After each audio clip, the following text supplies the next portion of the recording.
Separation of church and state has come to be a powerful phrase today, and it's usually used to attack the influence of Christianity in our state and in our culture. There should be a separation of church and state structurally, and we see this even in the Old Testament. Priest and king were not allowed to be the same office.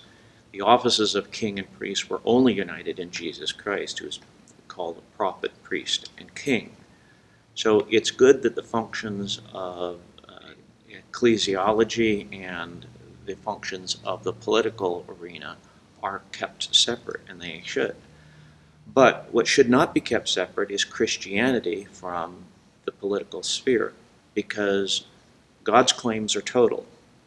And so God's claims apply to the family, they apply to employment, they apply to the church, they apply to the state, they apply to all areas. We cannot take one area and artificially put a box around it and say that God's law doesn't apply to this realm, or this area or that area is independent of influence by Christianity or by the claims of the Scripture.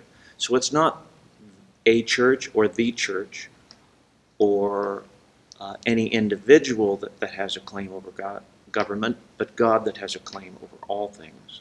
And so government is subject to God's law, because law is ultimately about right and wrong. Something is good and it should be encouraged, or something is bad and it has to be outlawed or discouraged.